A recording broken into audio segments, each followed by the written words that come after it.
warahmatullahi wabarakatuh.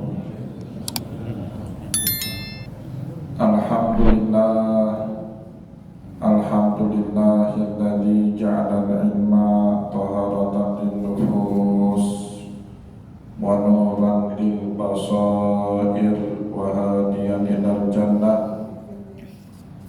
Asyhadu an la ilaha illallah wahdahu la syarika lah wa asyhadu anna Muhammadan abduhu wa rasuluhu shahibul Qur'an.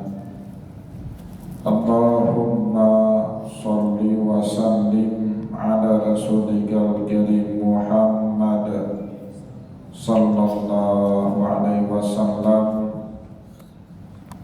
wa ala alihi wa ashabihi wa man tabi'ahu bi ihsanin ila yaumiddin. Summa amma ba'du.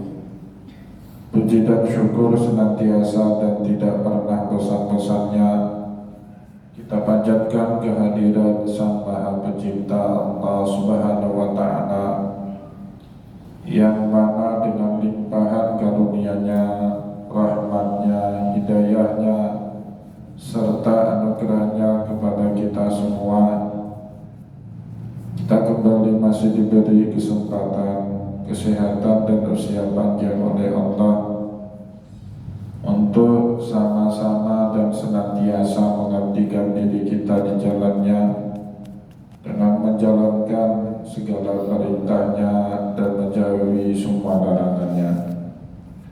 Salawat dan salam juga tidak pernah lupa pula kita haturkan kepada junjungan alam Nabi besar Muhammad sallallahu alaihi wasallam, di mana beliau telah bersabda dalam sebuah hadisnya, khairukum man ta'allamal Qur'ana wa 'allamah.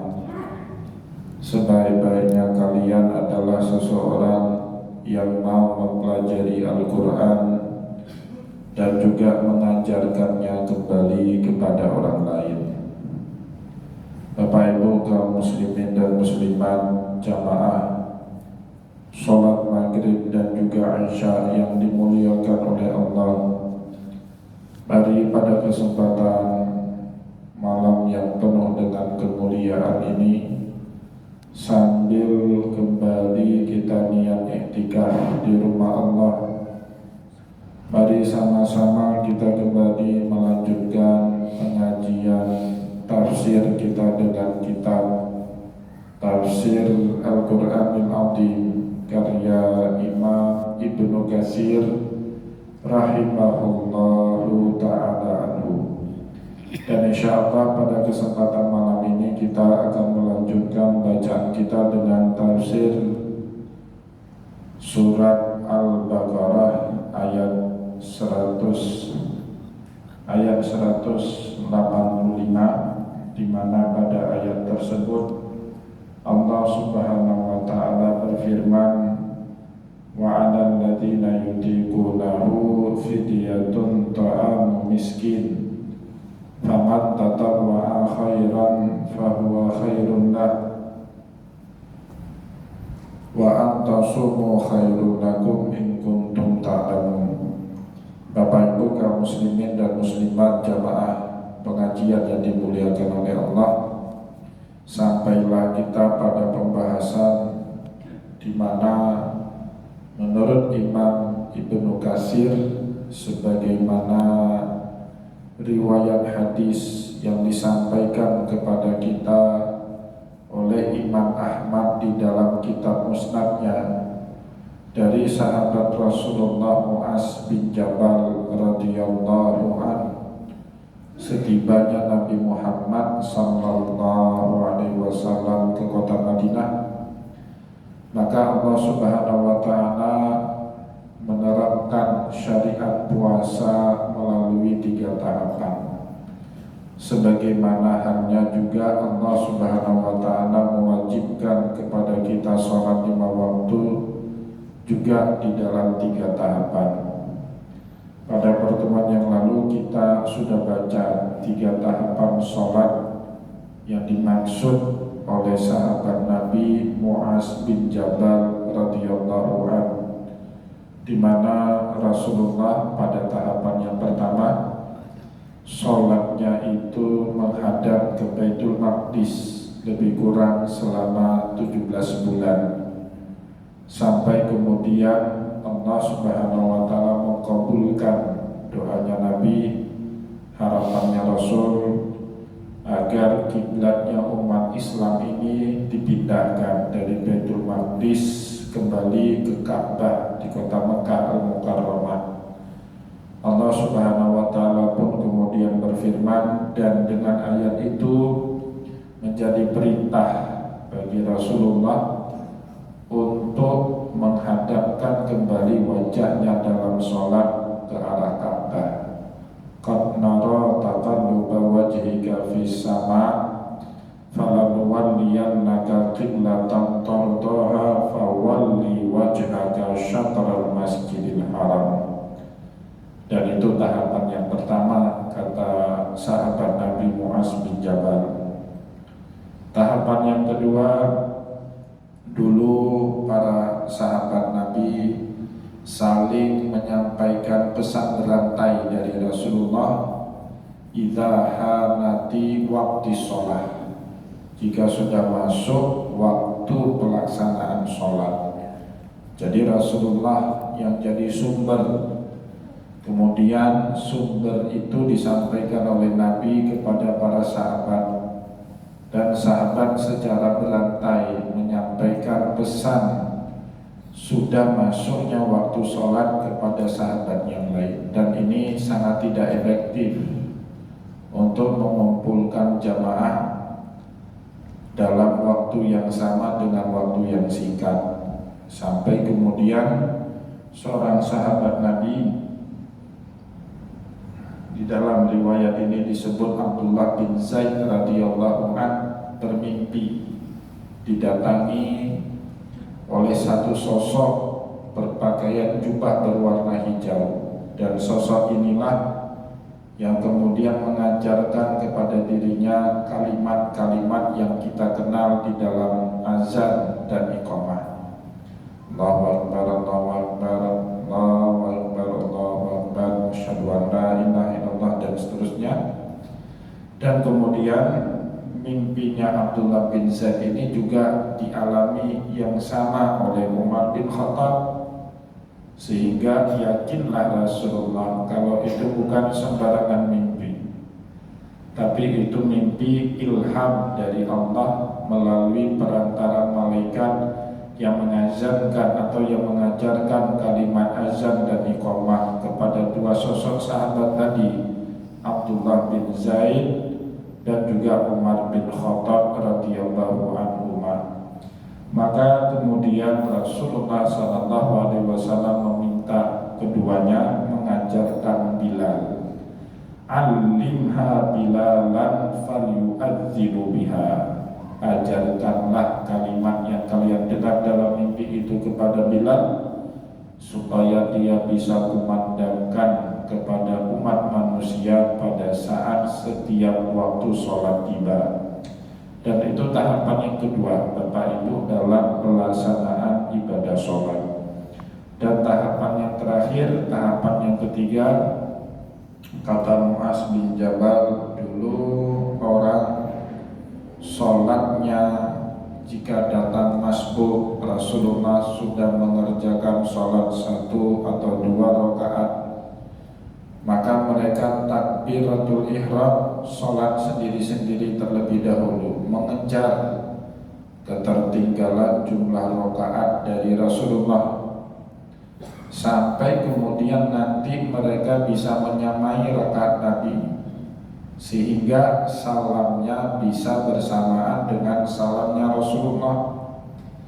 Sampai Mu'az bin Jabal sendiri yang kemudian suatu hari sholat masbuk, dan dia tidak melakukan praktek yang lazim dilakukan oleh para sahabat di saat itu, tapi sebagai gantinya setelah Rasulullah SAW salam, Mu'az bin Jabal bangun lagi seperti yang kita lakukan pada hari ini. sejumlah rakaat yang ia tinggalkan dari Rasulullah.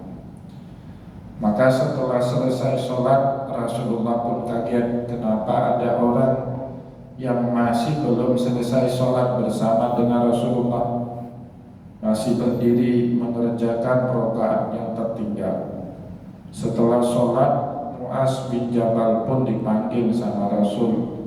Apa yang kau lakukan tadi wahai Mu'az?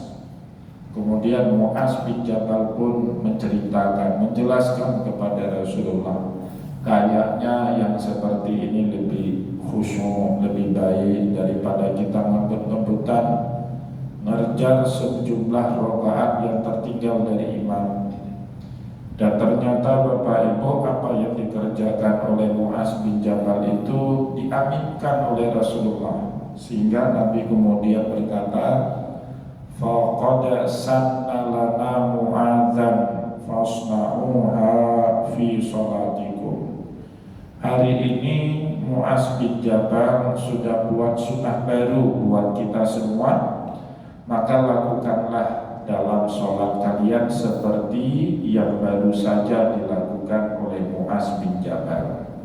Maka Bapak Ibu, kita hari ini seperti saya tadi sholat masbuk, tidak kejar-kejaran dengan rakaat imam, tapi tuntaskan rakaat yang kita dapatkan bersama dengan imam.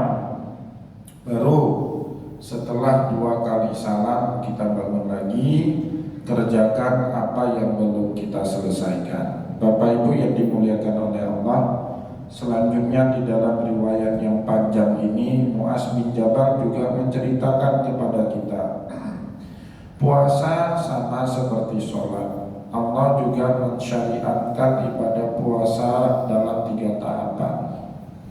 Tahapan yang pertama, firman Allah dalam surat Al-Baqarah 183, ya ayyuhalladzina amanu kutiba alaikumusiyam kama kutiba alal ladzina min qablikum la'allakum tattaqun ayyaman ma'dudat. Puasa yang Allah Subhanahu wa taala wajibkan pada surat Al-Baqarah 183, sebagaimana yang juga pernah Ia wajibkan kepada umat-umat sebelum kita. Dan moga-moga harapan Allah kita semua menjadi orang bertakwa. Jumlah harinya itu ayyaman ma'dudat, beberapa hari saja. Dan sepakat para ulama tafsir, puasa beberapa hari itu tidak merujuk kepada puasa wajib di bulan suci Ramadan, karena itu disyariatkan oleh Allah belakangan, ya, pada tahun 2 Hijriah atau 2 tahun setelah hijrahnya Nabi ke kota Madinah. Nah, puasa apa juga yang awal-awal pertama sekali Allah wajibkan kepada kaum muslimin? Puasa 3 hari pada setiap bulan, mulai tanggal 13, 14, dan 15 dari bulan Qamariyah, dan ditambah lagi dengan puasa Asyura, karena Rasulullah SAW kaget dengan kebiasaan Bani Israel di kota Madinah. Dulu di Mekah tidak ada Bani Israel. Setibanya Nabi Muhammad di Madinah, Rasulullah berinteraksi dengan orang Yahudi, terutama dari 3 suku besar, Bani Qainuqa, Bani Quraidah, dan Bani Nadir. Salah satu kebiasaan Yahudi di kota Madinah, mereka berpuasa pada tanggal 10 Muharram. Rasulullah SAW tanya, kenapa kalian puasa hari ini? Yahudi pun menjawab, zalikal yaum nujjiyallahu fihi Musa. Pada hari inilah Allah Subhanahu wa taala menyelamatkan Nabiullah Musa. Mendengar itu Rasulullah SAW pun kemudian berkata, nahnu ahaqqu bi Musa minkum. Kami ini lebih dekat secara ajaran kepada Nabi Musa dibandingkan kalian. Walaupun dari segi nasab tentu Bani Israel lebih dekat kepada Nabi Musa daripada kita. Tapi dari ajaran Bapak Ibu, penerus ajarannya Musa, ajarannya Harun, ajarannya Isa, itu syariatnya Nabi Muhammad sallallahu alaihi wasallam. Dan dalam kehidupan kita sering melihat orang dekat dengan kita itu bukan semata-mata nasab, tapi kadang-kadang yang lebih dekat dengan kita itu saat sevisi, saat sama ideologi dan ajaran. Itu bahkan kita lebih dekat dibandingkan saudara kandung kita sendiri. Itu tahapan yang pertama.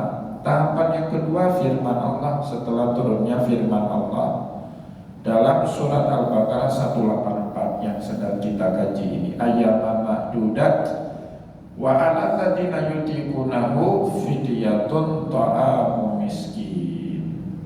Bagi yang tidak mampu berpuasa beberapa hari itu boleh ganti dengan memberikan fidyah makan fakir miskin sehari, setiap harinya setengah kilo, apakah gandum, apakah beras, tergantung makanan pokok yang dikonsumsi oleh masyarakat setempat.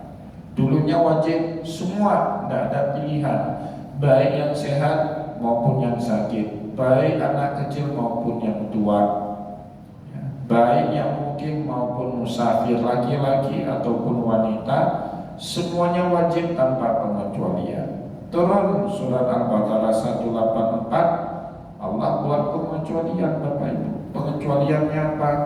Wa 'alal ladzina yutiqunahu fidyatun ta'am miskin. Yang gak sanggup boleh pilih antara berpuasa dengan bayar fidyah.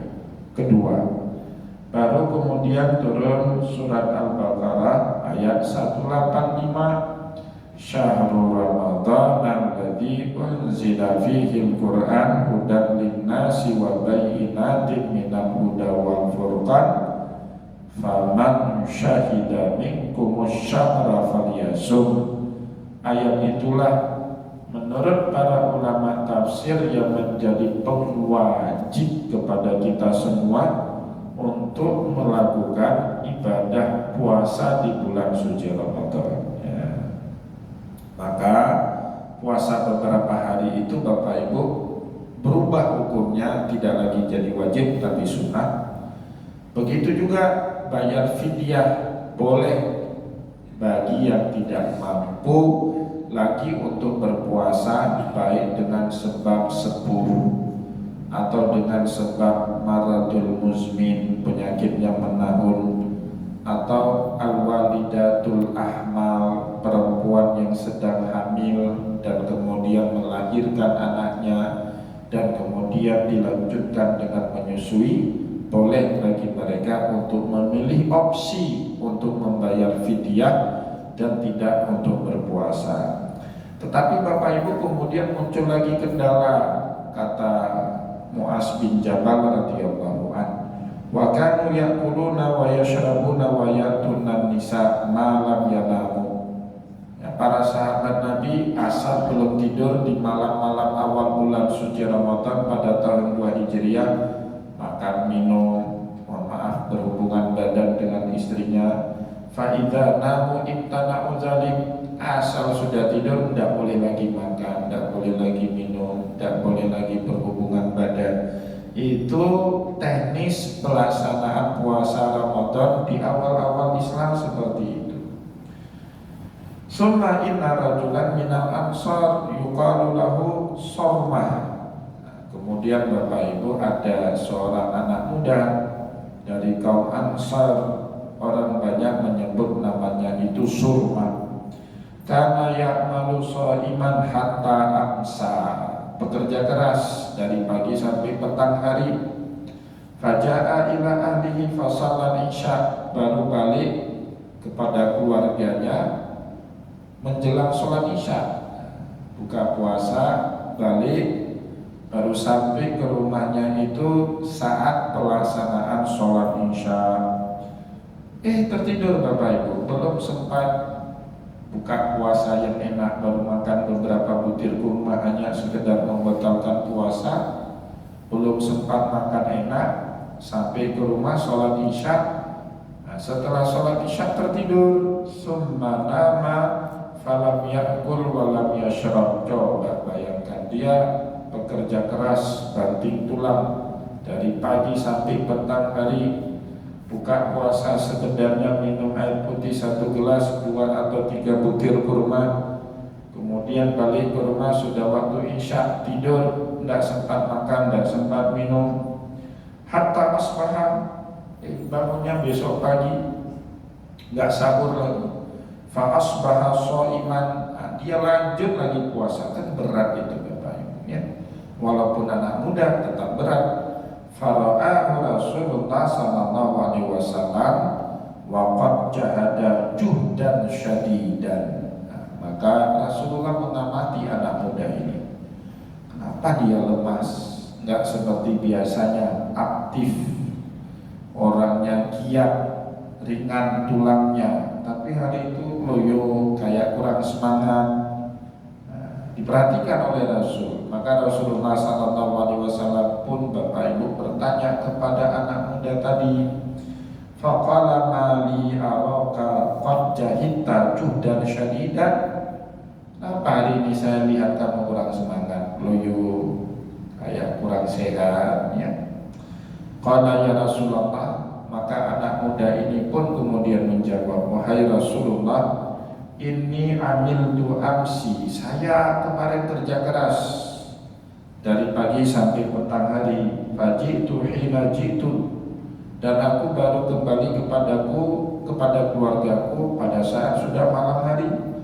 Fa'alqaitu nafsi fadimtu, maka karena begitu lelahnya, tak kuasa menahan ngantuk, tertidurlah dia. Fa'asbahtu hina asbahtu shaiman, bangun dari tidur sudah waktu subuh, sudah tidak boleh lagi makan dan minum ya. Nah ini kondisi sahabat ya. Di masa-masa awal Allah Subhanahu wa ta'ala mensyariatkan ibadah puasa kepada kaum muslimin. Dalam waktu yang hampir bersamaan Bapak Ibu, datang Umar. Di waktu pagi itu Umar datang menceritakan peristiwa yang terjadi pada dirinya semalam hari. Wa kana Umaru qad asaba minan nisa ba'da manama. Umar berhubungan badan dengan istrinya setelah dia tertidur. Padahal tadi aturan di awal tidak boleh lagi makan, minum dan berhubungan badan setelah tidur malam. Wah, itu berat sekali Bapak Ibu. Di awal-awal syariat ibadah puasa seperti itu ya. Sampai kemudian fa'atan Nabi sallallahu alaihi wasallam fadzakara dzalika. Jadi di waktu yang hampir bersamaan di hari itu juga, setelah Rasulullah berdialog dengan anak muda yang bernama Surmah tadi, Umar bin Khattab datang juga kepada Nabi menceritakan peristiwa semalam yang dialami dirinya dengan istrinya. Kalau menurut riwayat ini cuma 2, kalau riwayat lain 3 Bapak Ibu. Datang lagi anak muda lain di hari yang sama itu, di hari yang sama Nabi Muhammad mendapatkan 3 keluhan dari sahabat yang merasa berat betul menjalankan ibadah puasa di bulan suci Ramadan. Datang orang yang ketiga, ya Rasulullah qad halaktu, wahai Rasulullah celaka aku hari ini. Wa ma ahlakaka, apa yang membuat kamu celaka? Orang yang ketiga ini ngomong, faqad waqa'tu ala mar'ati inna hari Ramadan. Aku berhubungan badan tak sengaja sama istriku di siang hari bulan suci Ramadan. 3 kali berturut-turut dapat laporan Bapak Ibu. Fa'anzalallahu azza wa jalla qauluhu.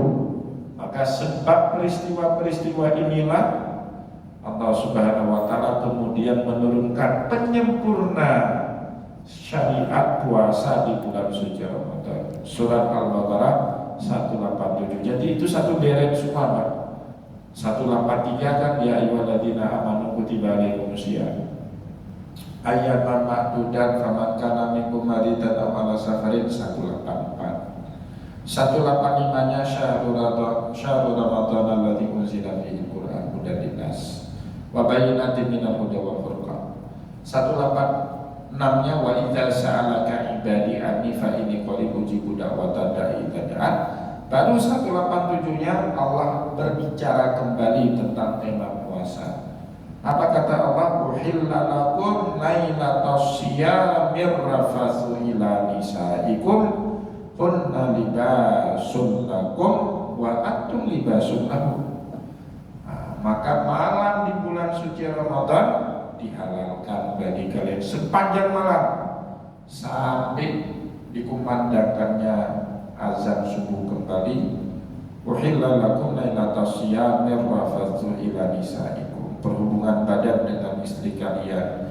Hunna libasun lakum wa antum libasun lahum, istri kalian pakaian bagi kalian, kalian pakaian bagi istri kalian, dan seterusnya sampai firman Allah summa atimmus siyama ilal lail, sempurnakanlah ibadah puasamu sampai penghujung malam. Jadi Bapak Ibu yang dimuliakan oleh Allah, di malam hari setelah turunnya ayat itu, para sahabat Nabi diizinkan bebas makan dan minum, walaupun sudah tidur bangun lagi masih boleh makan dan minum asal belum terbitnya fajar shadiq. Wa kulu washrabu hatta yatabayyana lakumul khaytul abyadu minal khaytil aswadi minal fajar.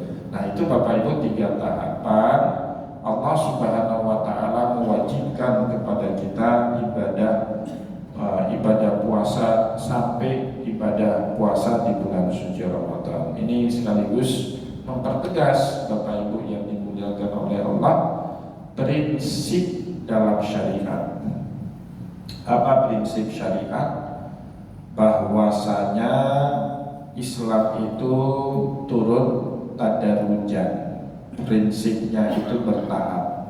Tak pernah Allah Subhanahu wa Ta'ala ingin mengubah satu keadaan masyarakat tuk sekaligus diturunkan kewajiban berpuasa. Berat betul itu bagi kaum muslimin di masa-masa perjuangan, tiba-tiba belum ada mukaddimah apapun sudah diwajibkan ibadah puasa. Berat itu Bapak Ibu. Maka diwajibkan dulu puasa 3 hari pada setiap bulannya, ya kan? Dulu Bapak Ibu yang dimuliakan oleh Allah, ziarah kubur itu diharamkan sama Rasulullah. Kenapa? Salah satu penyebab utama kemusyrikan umat-umat terdahulu, ittakhadhu maqabira anbiya'ahum masajida. Mereka menyembah kuburan nabi mereka, kuburan kaum solihinnya mereka disembah, dikultuskan. Rasulullah nggak mau terjadi seperti itu sama umatnya, diharamkan sama Nabi. Setelah kubur udah selesai, nggak ada lagi ziarah-ziarah. Selama di Mekah 13 tahun Nabi Muhammad tidak pernah ziarah ke kuburan istrinya Khadijah bintil Khuwailid. Haram, mutlakan haram, tanpa pengecualian. Tapi setelah hijrahnya Nabi ke Madinah, Nabi memandang ini kayaknya masalah tauhid udah beres. Umat Islam ini udah pintar membedakan yang mana tauhid, yang mana syirik. Ya walaupun ziarah kubur Bapak Ibu, walaupun kita sekagum-kagumnya dengan satu sosok, ya, tapi kita tidak akan pernah menyembah kuburan dari sosok itu, kan gitu. Walaupun ya macam-macam lah, ada tawasul di situ, tapi tidak ada yang namanya penyembahan kubur, nggak ada Bapak Ibu. Coba tanya sama orang belekawoi di Syahwala, sama orang yang ngambil air keberkahan di Syahwala itu. Kalian mintanya sama siapa? Tetap mintanya sama Allah itu kan. Mintanya kan bukan sama Syekh Abdul Rauf. Ya, mereka tahu betul Pak, mintanya tetap sama Allah. Cuma di barokati hadzal qabr, dengan keberkahan kuburan ini yang dianggap itu sebagai walinya Allah, moga-moga Allah mau mengabulkan apa yang menjadi hajat kita. Itu aja bedanya antara orang boleh tawasul dengan orang yang tidak mengizinkan tawasul, ya. Tapi setelah itu semua beres, Rasulullah izinkan, ala nahaitukum an ziyaratil kubur ala fazuruha. Memang dulu aku mengharamkan kepada kalian ziarah kubur. Tapi sekarang silakan, kalau mau ziarah silakan, tidak menjadi masalah, bahkan jadi salah satu ibadah sunnah di dalam agama kita, apalagi kuburan kedua orang tua kita, ya. Gitu juga Bapak Ibu. Dulu sahabat Nabi itu malas-malas mandi semua itu. Bau badannya, nggak terbiasa mereka bersiwak, pakai parfum, minyak wangi. Rasulullah wajibkan minimal sejumat sekali waktu sholat Jumat. Di awal-awal Islam itu mandi sholat Jumat itu bukan sunat, wajib. Ghuslu yaumi jum'ati wajibun ala kulli muhtalimin, kata Nabi. Bagi semua orang dewasa yang sudah wajib Jumat, wajib mandi. Nggak mandi, nggak sah ibadah Jumatnya. Sampai Bapak Ibu kaum muslimin sudah terbiasa mandi, terlalu berat kalau diwajibkan. Maka Rasulullah SAW kemudian berkata, man tawaddo'a min yaumil jum'ati wa ni'amat. Barang siapa yang berwudu untuk melaksanakan ibadah sholat Jumat, boleh. Wa man yaghtasala fal ghuslu afdal. Tapi bagi yang mau mandi, tentu mandi lebih baik daripada hanya sekedar wudu. Maka kemudian hukumnya bukan lagi wajibnya. Itu namanya tadarruj Bapak Ibu, bertahap dalam mengubah masyarakat, dalam mengubah anak kita atau siapapun lah yang mau kita ubah. Tidak bisa main perintah berubah, kan seperti itu Bapak Ibu. Pasti bertahap. Allah aja mengubah kita manusia dengan bertahap, apalagi kita manusia, sesama manusia pasti perlu tahapan-tahapan dalam mengubah satu masyarakat dari kebiasaan buruk menjadi kebiasaan baik. Semoga Bapak Ibu apa yang telah kita sampaikan pada kesempatan malam ini bermanfaat kepada kita semua. Insya Allah akan kita lanjutkan kembali dengan ayat berikutnya, surah Al-Baqarah 185 pada pertemuan yang akan datang. Saya mohon maaf jika ada yang tidak berkenan. Wallahu muwaffiq ila aqwamit thariq wa nasrun minallah wa karim. Wassalamualaikum warahmatullahi